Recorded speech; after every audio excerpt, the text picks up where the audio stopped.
Oh, okay.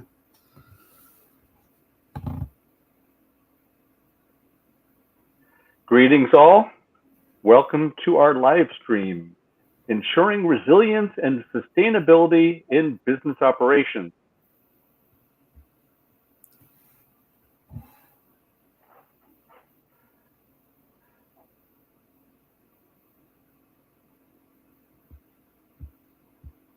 We'll give it a minute or two for everyone to join us, and then we will get started.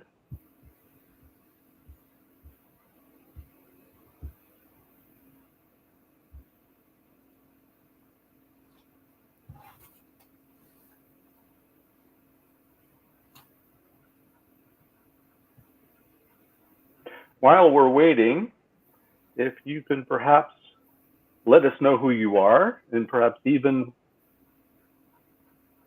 let us know where you're joining us from, and add that information to the chat, we would be most appreciative.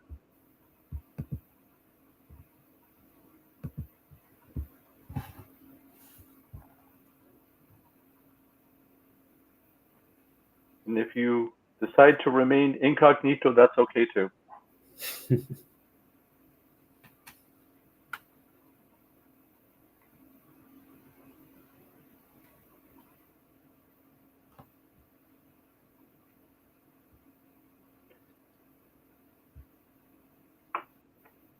All right, Cam, I think it's time to get started. Welcome all. Thank you to joining our live stream today.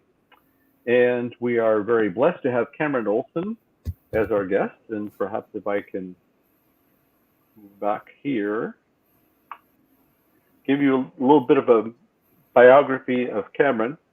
Cameron is a resilience consultant, and I needed to ask Cameron exactly what does that entail.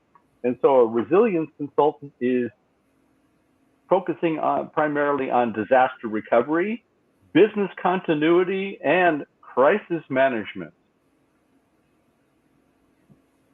And you might be asking the question, what does this have to do with project management? Well, Cameron is here to explain all of that to you, and I'm going to step back from the stage and hand it specifically over to you, Cam.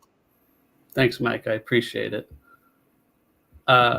Just to give you guys a high-level agenda of what I want to talk about today, we're going to start with an introduction to what business continuity is and how that differs from disaster recovery, moving into crisis management's key components, and ultimately the role of project management at a high level and how all of these disciplines are interrelated, and being able to give you guys some practical strategies that you can walk away with, either if you're running your own business or within your organization, or if you yourself are within the same area of expertise, a fellow business continuity crisis management consultant like myself.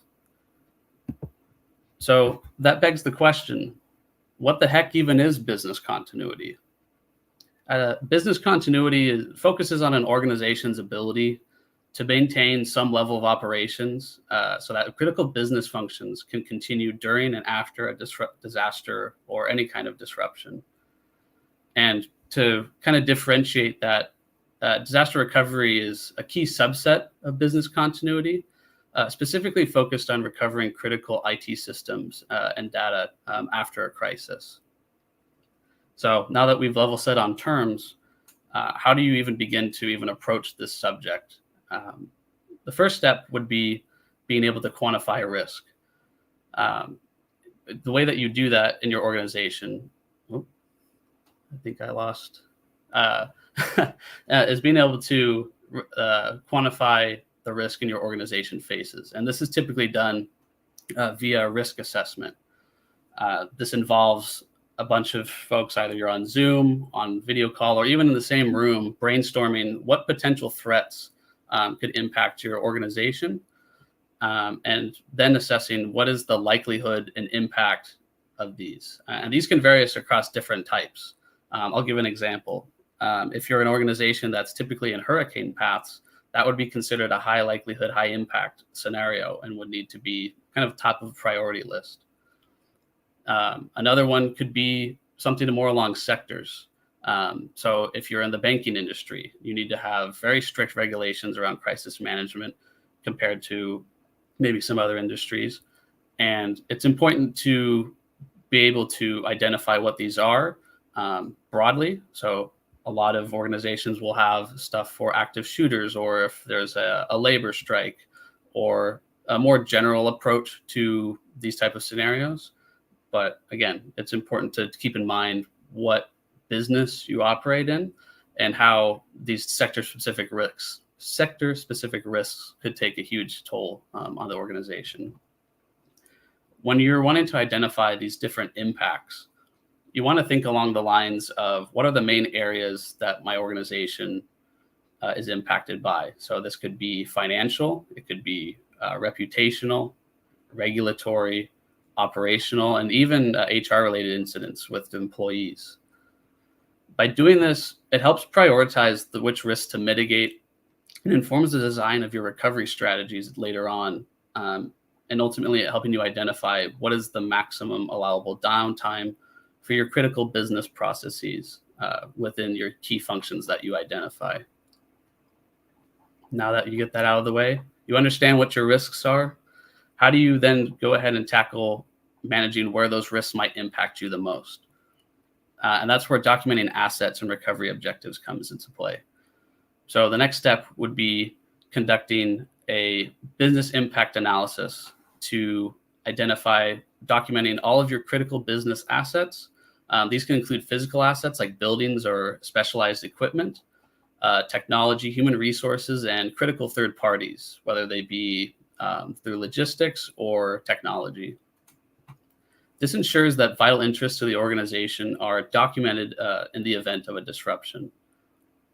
And once you document these critical business assets, then you want to identify how long can you be without this asset, and if there's any strategies that come into play to be able to mitigate the loss of them. So that comes into play when we're talking about recovery time objectives, which defined as the maximum time that something can be down for, and it's a risk tolerance that the organization is willing to live with before it starts actually hurting things in the long run. The recovery point objectives is more so along your data that you use. So how much data is acceptable to lose? Do you need to be able to recover a loss of 1 day's worth of data, 4 hours, 8 hours, 12 hours? It just depends on the organization's risk tolerance. These help establish, how fast things should be restored, and it serves as a benchmark, which is acceptable. Finally, once you have all that in place, then you can start putting your recovery strategies into a document, which we call business continuity plans. Based on your risk assessments and documented assets, you would want to develop these and able to address how to keep your critical operations running. You want to assign roles and responsibilities for the plan ownership, and also how it and who is doing what when there's a recovery need. So, and this is typically done through your communication strategies as well during an incident.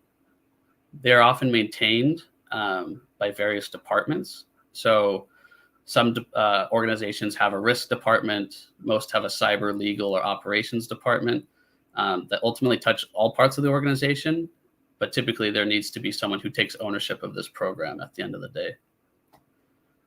Something that I also want to highlight is that these can target key third parties as well, because they would be required in bringing up certain processes, and sometimes they're considered what we call a single point of failure, where if a critical third party or some type of piece of equipment is not available, no business or any work is being done. And so that can actually, that would be something that you would list as a high risk category in that situation.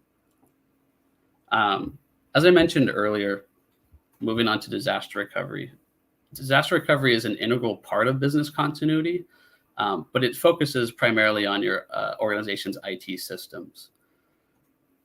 Disaster recovery provides clear instructions that technology infrastructure can be restored quickly and efficiently to minimize your downtime and data loss. A way that I remember and keep it straight between the two of them is that imagine that you're in an organization before the dawn of the internet and modern computing. You would still need to have business continuity plans, and they would obviously be paper-based plans, and they wouldn't include anything related to technology, computers, or any technology third parties.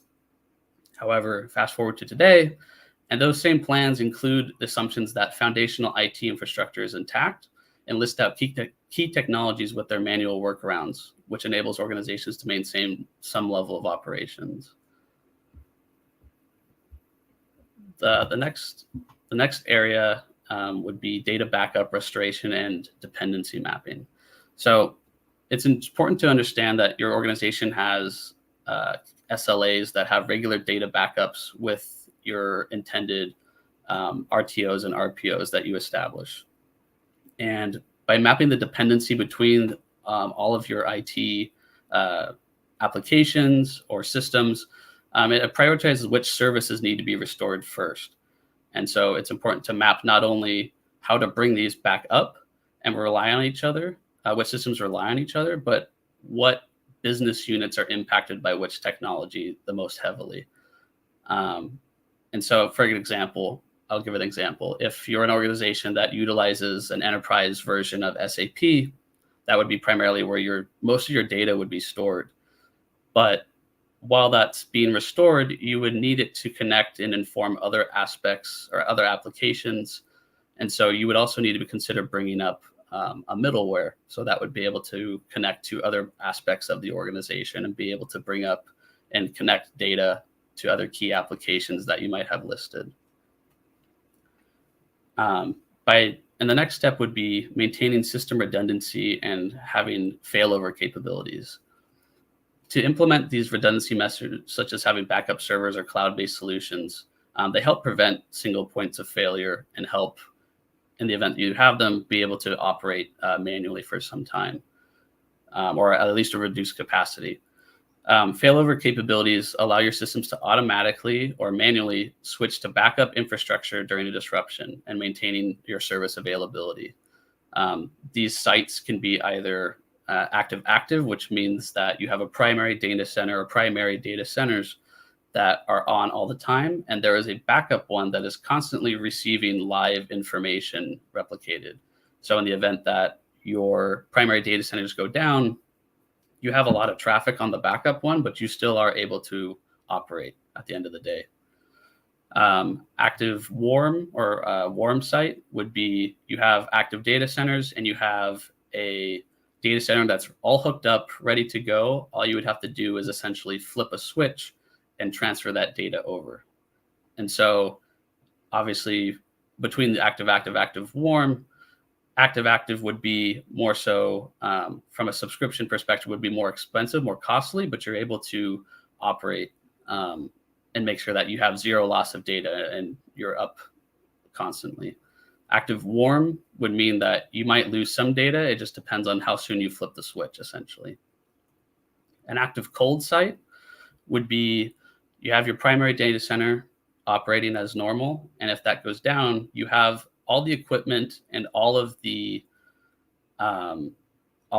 things operating or present in another data center. However, you need to physically connect it and boot it up and be able to then transfer that data over. So from a cost perspective for the business, generally active warm is kind of the middle ground. You want to be able to flip a switch and still recover your data without breaking the bank and having things run active the whole time, which would be costly. The last aspect for disaster recovery is the testing and iterating of disaster recovery plans.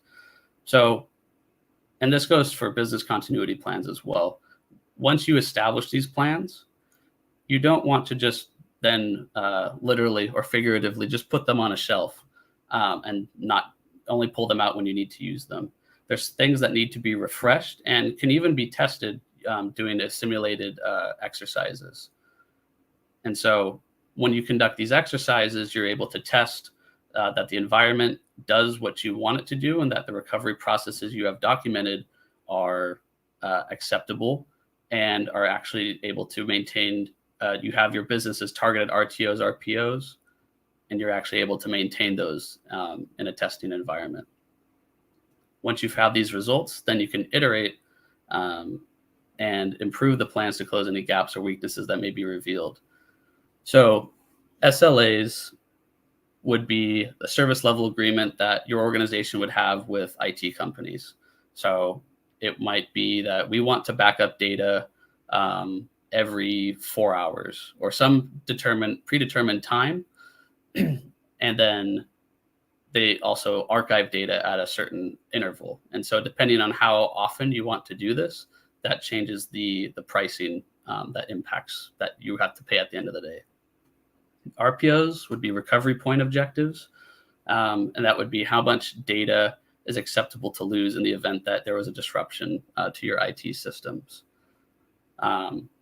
RTOs would be the recovery time objective to be able to the maximum allowable time before it starts hurting the business in a very really bad manner, I would say. That you would have that, like, basically your threshold before things get really bad. And so I'm going to pivot and go from business continuity now to crisis management, which the two are very closely interconnected. However, they do have their differences. So crisis management involves the structured steps to address emergencies and disruptions while minimizing the impact on business operations. And typically the function of this response is coming from your organization's leadership. So that means it would typically sit in the C-suite or whoever would be then responsible for convening a crisis management team. This area typically can be broken down into 3 phases: preparation, response, and recovery, all of which are essential for effectively managing a crisis. So during the preparation phase, you want to start by developing your organization's crisis response structure.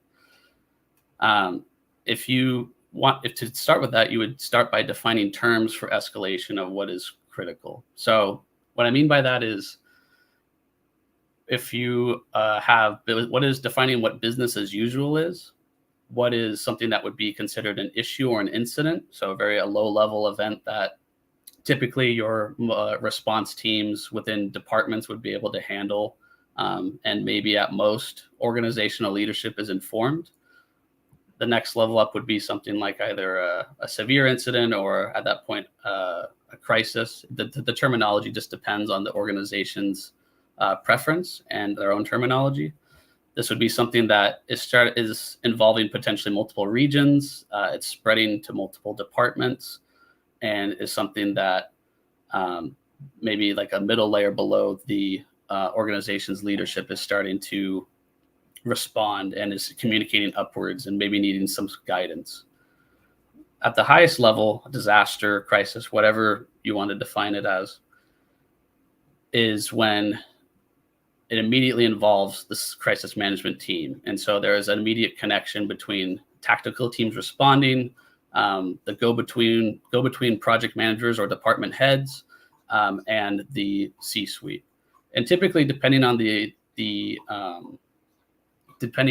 incident, it will vary who is kind of leading that charge. So if you're working in a bank, you have a financial or like a liquidity risk or something along those lines, you would want to have folks who are more knowledgeable on that on your team leading the response and being able to kind of dish out marching orders as needed. So now that once you define those terms, how do you really understand when to escalate, or what is the threshold for being able to make those decisions or make those calls?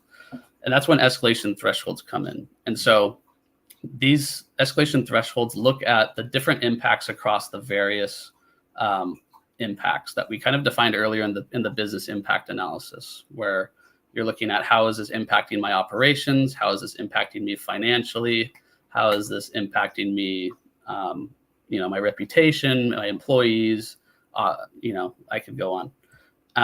And so once you kind of define within each of these categories an incident, crisis, disaster.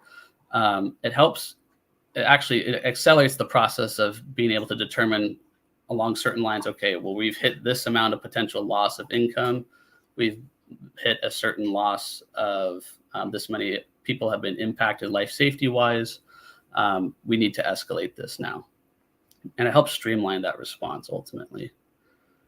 And the last one, or second to the last one, would be you want to involve defining these roles and responsibilities. So you want to define who is going to be a part of this crisis management team and what is the role of your response teams going forward to escalate, or any department heads, regional presidents. How are they interacting during these events? And it's really crucial to have a designated team for this that would be leading the response to this incident, and making sure that they are well aware of what is going on, and vice versa, that the communication is going both ways. So once you have this framework in place, then you would put it into a crisis management plan, which is essentially documents the comprehensive strategy and approach for an organization during a crisis or different types of crises. It would include your communication protocols, the escalation procedures I mentioned, and then most importantly, the contact information for key stakeholders. And much like the business continuity plans, you want to be able to regularly update and review this and ensure that it remains relevant and effective. Now, moving on to the response phase. This is something that I've encountered a lot, is that a lot of organizations might have pre-drafted statements that can be quickly deployed to media stakeholders and the public, but sometimes they aren't pre-approved as well. And what I mean by that is that typically when you have external facing comms, you need to get a legal or a marketing team involved to approve them. And so if this is done after the fact that you have them drafted, it could delay your response and ultimately cost you precious time that could be spent on focusing on the recovery. So pre-drafted and pre-approved is ideally the way that you want to go for having these. And they can be sent internally, so to your response teams, or they can be sent to external stakeholders that are really need to know this information, such as regulators and so forth. And they should be ultimately adaptable to different crisis scenarios and being able to deploy quickly. So going in tandem with that, you want to be able to escalate in a timely manner. So the speed of response is critical during a crisis, and having the escalation protocols in place ensure that issues are raised to the appropriate level of leadership quickly through via status reports or push notifications, and can be sent on a regularly scheduled cadence. This helps you ensure that your decisions can be made efficiently to mitigate the crisis and prevent it from hopefully not worsening. So now you've gone through the actual response phase, and now you've come to the recovery. The immediate crisis has been resolved or ceased. Now we start documenting the response through an after action report. This report should detail what happened and provide a timeline from preceding incidents. For example, if there was a ransomware attack, you had a phishing email that an employee clicked on. Look and see if this has happened before, if multiple employees might be involved. It would help you be able to mitigate and kind of approach the recovery process a lot easier. You want to also document at each of these points or key events that happened in this timeline, how it was handled. And so you can look back and see, okay, well, when the phishing email was clicked on, there wasn't any automatic alert or something within our organization that notified us that this was happening. And so that might be something we need to look at. And ultimately, once you document this, it's important to know what the outcomes were. And so, for example, if you had a ransomware, did you ultimately pay the ransom? Did you not pay the ransom, and how did that impact you? These are all things that would be important to know. And lastly, it helps assess the effectiveness of the response and identifies areas for improvement. So once you have this report, you socialize it with the recovery teams and also your leadership. Now you want to be able to implement these lessons learned and follow up with exercising, similar to the business continuity plans and DR plans. You want to ensure that these lessons are applied to improve your response in the future and schedule regular exercises and drills to test the revised crisis management plan. This is kind of part of a general, I would say, a resilience culture that you might want to implement within a business continuity management or crisis management program. And with better practice makes better playing in a live event. So that was a lot of information. And so how does that ultimately correlate with project management? Well, to understand that, it's important to just kind of understand a baseline of project management at a high level. So being able to project manage or program manage in this case is essential for ensuring that you have successful execution of any initiative by aligning your resources, time, and processes to meet goals. So in this case, it would be resiliency and making sure that your organization is able to recover from setbacks. Those three core responsibilities would be having a structured plan, allocating resources efficiently, and managing timeline expectations. So with structured planning, the foundation of any project or program is having a well thought out plan, being that you have business continuity plans, crisis management plans. You want to make sure that your objectives are clearly defined, identify key milestones or benchmarking. So for example, having multiple versions of a plan, you can see and even socialize with stakeholders how much improvement has been implemented in your program, or what this is where we were a year ago, this is where we are now. It's good to have these because it shows maturity in the program and ultimately how you are effectively responding. And it's also include a roadmap. So it's included to document what you've done so far, but also where you're going. So if you've developed, a few business continuity plans for your most critical assets, maybe in a roadmap you want to include that, okay, we have some smaller things that we could kind of live without in the middle of a crisis, but would still be good to have covered just to make sure we cover all our bases. Same with disaster recovery, and even including more, expanding the scope of the crisis management program. Resource allocation is also super important. The resources could not only include financial investments, but also the human resources, equipment, and most importantly, the time involved to be able to get things up and running. Ultimately, the goal is to ensure that each part of the project or program has the right resources at the right time, and you're ultimately avoiding bottlenecks or any kinds of delays. Lastly, program managers or project managers are responsible for managing timelines and ensuring that the project or program is staying on schedule and meeting those certain levels of maturity that your organization is requiring. Timeline management involves monitoring these deadlines, adjusting schedules when necessary, and keeping track of the progress. And ultimately, if this is done effectively, it can prevent projects or programs from derailing and ensures that deliverables are completed on time and expectations are ultimately met. So now that we've kind of understood each of these in their own vacuum and how they might be related, it's important to understand how these disciplines are heavily interrelated. And the first being having proactive planning and risk mitigation. All three of these disciplines focus on identifying potential risks and being able to account for them. Project management specifically involves identifying risks as well as part of the project planning, while crisis management and business continuity emphasize proactive risk mitigation to handle any unexpected disruptions. By integrating these three efforts together and making sure that your project management skills are up to snuff with crisis management and business continuity, it ensures that the project or program remains on track, even in times of crises. Secondly, you have coordination and resource management. Crisis management and business continuity rely heavily on effective coordination and resource allocation during a disruption. Project management principles provide the framework to manage these resources, timelines, and tasks effectively. And ultimately, a strong project or program management approach helps ensure seamless coordination during a crisis, reduces downtime, and can maintain a level of organizational resiliency that is ideal. Thirdly, communication and stakeholder engagement.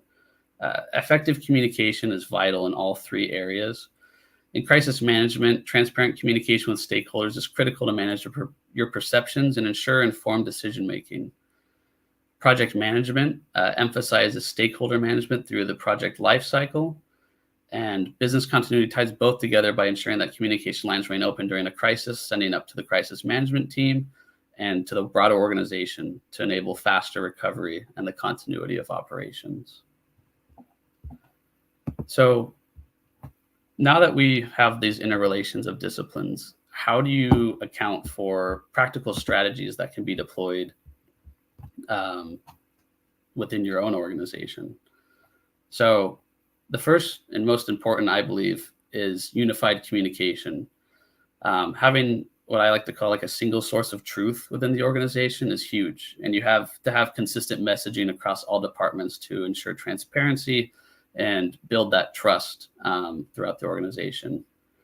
Something that I've encountered in dealing with organizations across multiple industries is that a lot of them have siloed communication where departments have their own procedures and processes on how they respond to crises and might contradict what your business continuity management is trying to put in place. It can kind of create some gridlock.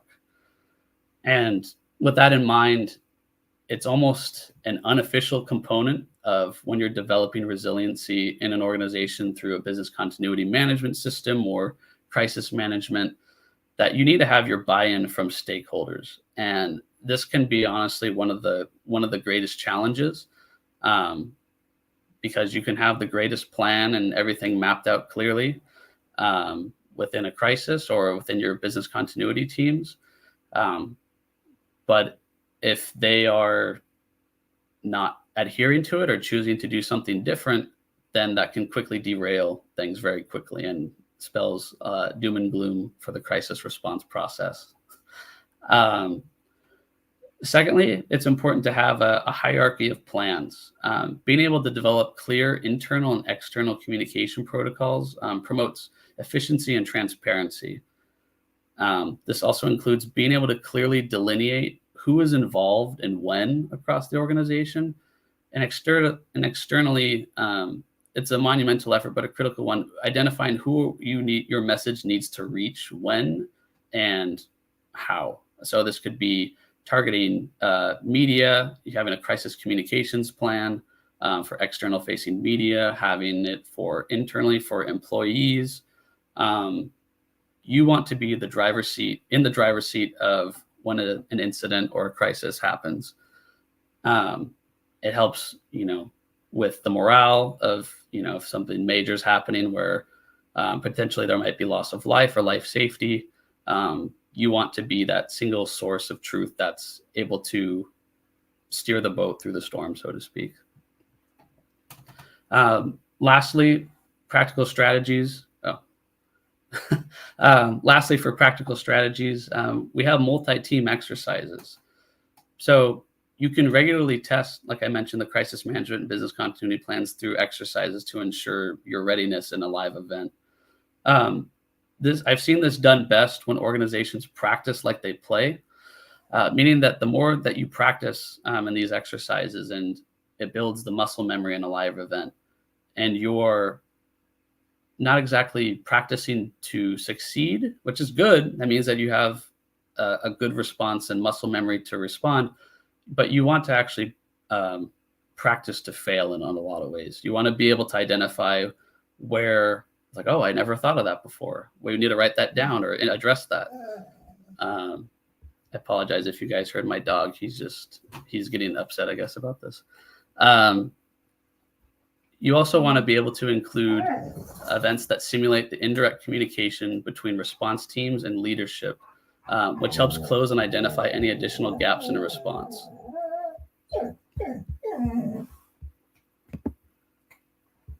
And so from there, we can summarize the key takeaways.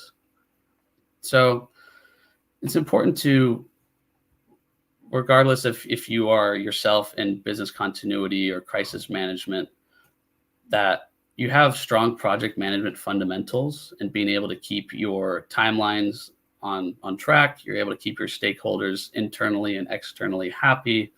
And you're able to have a solid team that you can depend on when you have business as usual, but also when things are not business as usual and when you need to respond in a very quick and efficient manner. And like I've said a couple of times now, it's important to exercise and test with failure in mind and ultimately be able to learn from it. It's better to have it in that safe environment than when actual lives are at stake or actual reputational impact can be had. It's something that you'd want to make sure that as an organization that you are doing this on a regularly scheduled cadence, like once a quarter, even like twice a year, to make sure that these things are fresh and that it's not something that goes stale and can impact you severely. And ultimately, you want to have a life cycle approach to resilience efforts to support the continuous improvement. I think I touched on this briefly before. By starting off with your key functions, you're able to then iterate those, test them, come back to them, and then deploy further expansion within the organization. So, having some slightly less critical functions, build those, test those, iterate them, and so on, and continue as new potential threats arise or new needs are met. So, for example, new regulations come into play. You want to be able to respond effectively. And Mike, I think I'll pass it back to you for this next slide. I took your word at heart. I started with those exercises, Cameron. So I think that's very important. So that was very inspiring. Thank you very much. I obviously want to give our audience the opportunity to ask questions, but considering that we're still waiting for the first person to jump into the pool, I have some questions myself. Yeah. And so I'm listening to what you're talking about, Cameron. And it seems to me that there are three types of projects that we have within your realm. The first one was the one you talked about the most, and that would be preventative. So we need to go ahead and get things together so that that never comes to play, either the disaster recovery or the crisis, if it was only that easy. Yeah. And then we have within a project, a crisis within a project. And the best example I could think of was in 1973, Houston, we've got a problem. See, Yep. They had a project, right? They had a project and it didn't go right. So they needed to have plans already in place if indeed that comes to play. Exactly. And then, of course, let's assume that the cat has already been let out of the bag and you have some sort of disaster recovery that needs to be managed. Well, then that's managed in a project fashion. So you would have certain components that you would already have in your drawer to pull out if indeed that takes place. Did I get that one right? Yeah, 100%. Okay, great. Yeah, and to that point, you used the example of Houston, we have a problem. That's the perfect example of, deploying some type of crisis management plan and being able to respond effectively and quickly. And to my point, I mentioned that especially when lives are at stake, that's not the only time when you would activate it, but that's really why you want to be able to practice this very effectively. That leads me to my next question. You talked about buy-in. And of course, we always know about the problems. As a project manager, you always know the problem with the buy-in because somebody made a decision to initiate a project, but you're looking for the executive sponsor. You're looking left, you're looking right. Where the hell is the executive sponsor? You can't even find the guy. And so I think this is very, very important. And I'd be curious from your perspective, specifically tied to this resilience management. Right. The issues that you run across in change management would be changing the mindset of the people that are really maybe key stakeholders, but they don't necessarily always show up on the org chart because they're like kind of like the go-to people within the organization. Mm-hmm. And they're the ones, if you get them on board, then they're great ambassadors, and they'll pass on the message to the rest of the organization. And then there was that organizational structure that you talked about, that we need to have certain organizational components in place for all of this to work. Yes. And I don't even know if this is truly a USB, but I think it's almost a must-have for your clients. And so the question is, how do you go ahead and bring that message across so that they understand really what's at stake? I would say that typically, from my experience, I've dealt with two types of people in this realm. One is those who are well versed in it already and are, I would say, have overestimate their current capabilities, because part of our role is to come in and look at the processes and the plans in place that have been that are there to with an objective lens. And so if something doesn't make sense, or it seems like it could be streamlined or made simplified, and it helps with that buy-in process. And so I find that although sometimes you have to kind of change the mind and gently let them down and say, this isn't as great as you thought it was, those people tend to be the more easier to then pivot and face the organization and say, hey, we're working with Cam and his team. This is something that we need to address immediately because there's actually a lot more gaps than we thought. What's a lot more difficult is when it's something that is deemed as not a priority. And typically what happens is we find clients that either are preventative and they want to get, like I mentioned, they want to get this done before something major happens, or it's very heavily reactive. Something major has happened. Everyone's favorite example is the CrowdStrike incident, impacting a lot of hospitals and a whole bunch of industries across the world. And so it's only when you have those oh no moments, then you can you can have that impact. But in absence of that, it's important to show how this typically can impact their bottom line. And that comes back to that risk assessment where, here's something that would be a high likelihood, high impact for you that maybe wasn't on your considerations of things, or, something that might be a moderate impact, but a high likelihood that could snowball into a high likelihood, high impact situation. And so I think it's strongly around framing and being able to understand it in terms that kind of opens their eyes that, oh, this is important. And even though it's not something that we have to worry about during our day-to-day, we might not have a day-to-day if we don't prioritize this. So. Right. And we're talking basically about opportunity cost, because there's always a cost to do nothing. And they think that, so is the cost of doing nothing less or more than if we actually do something? It's almost like internal rate of return. And so they're thinking, well, and then of course they always think that, well, this will never happen to us. And so you almost have to kind of shake them. You have to shake them out of their deep sleep and make them understand and try to paint a picture of what it would like if that actually takes place, and then perhaps work with realms of probabilities and put a dollar sign next to those probabilities so they understand the impact. No, that's all good stuff. And that leads me to another question, and please, I do not intend to monopolize Cameron's time here, so please feel free to add any comments you have straight into the chat box. But while I'm given the opportunity, I will take advantage of it. One of the key components we talk about within project management is called scope creep. Mm-hmm. And within scope creep, we say that this is inside scope or this is out of scope. And very often within projects, you have somebody who says, that's not really in the scope, but I want everything anyways. SLA is a great example. Yeah. So basically, what I understand tied to that of what you described, we're talking about a mismatch between the actual investment, that being the cost, and the actual time that the organization needs to work on this, and then the expected result. I might be wrong, but I tend to think you deal with this one as well. How do you deal with it?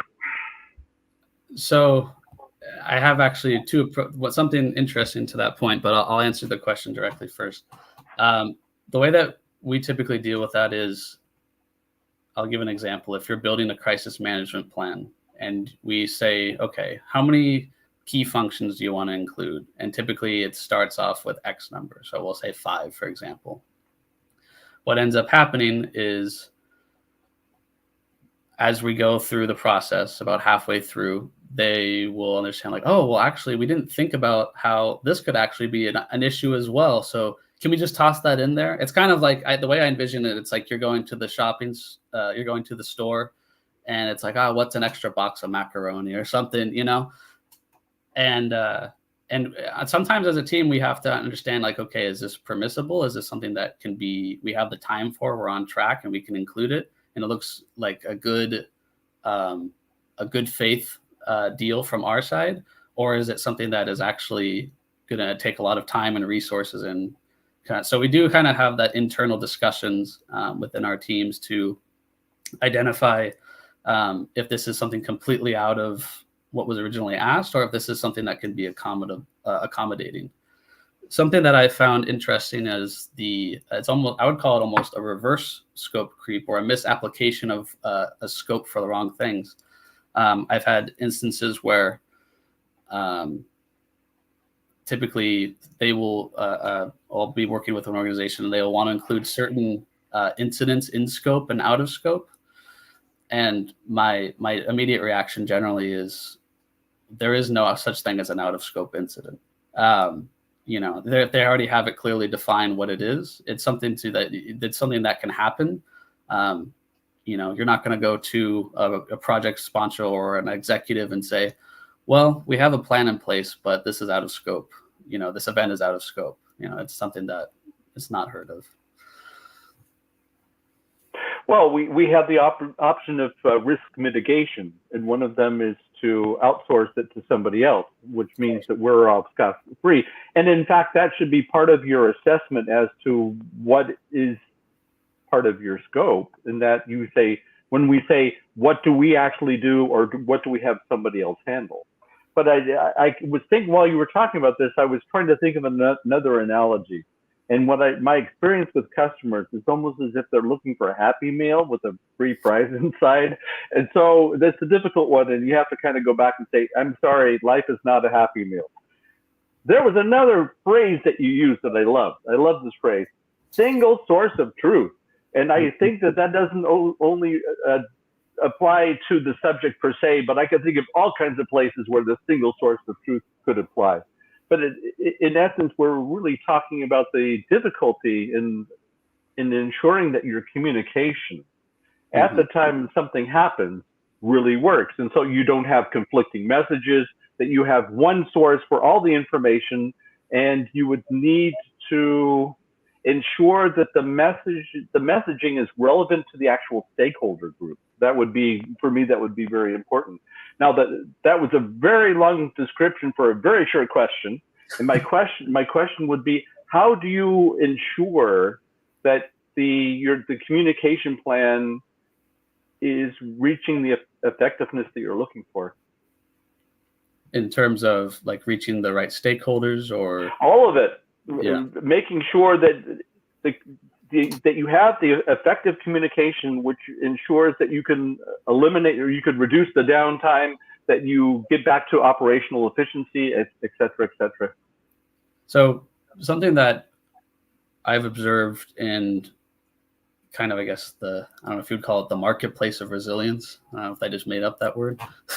But it's something that's been rolled out, and it's increasingly using technology to be able to take these plans from being paper-based and being something that can actually be operationalized.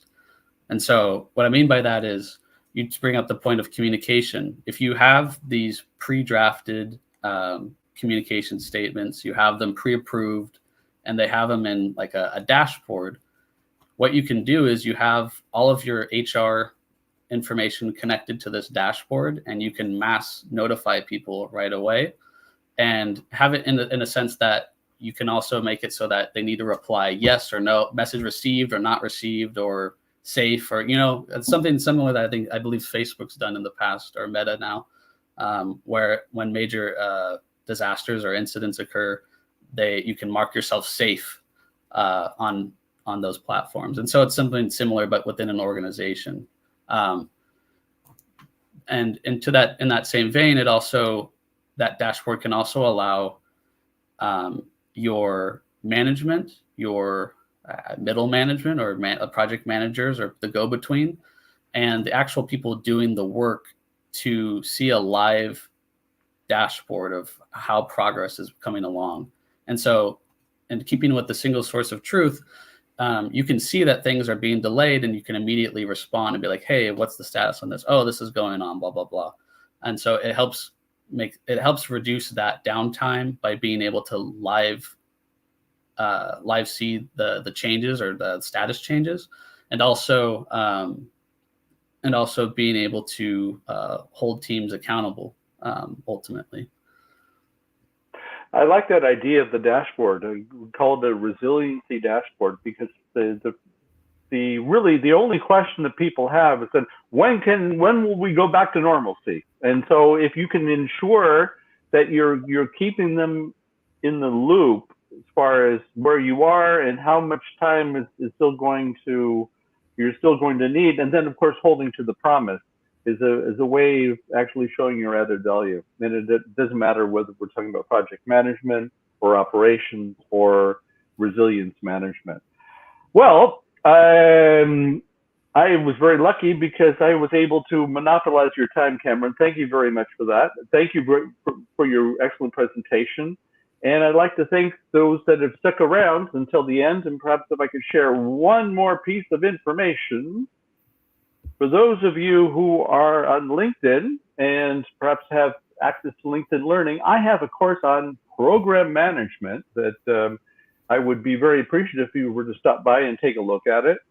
Basically, a lot of the things that we've talked today are very much tied to programs and having different projects running concurrently and making sure that we are able to bring benefits to the organization. And I think Cameron came up with all kinds of great examples for how we can go ahead and manage that. So if you are on LinkedIn Learning, please go ahead and stop by. Cameron, I'd like to thank you again for your presentation. I'd like to thank our audience, and hope you have a wonderful rest of the day full of resilience. And we'll bring back the exercise. Thank you all. Take care.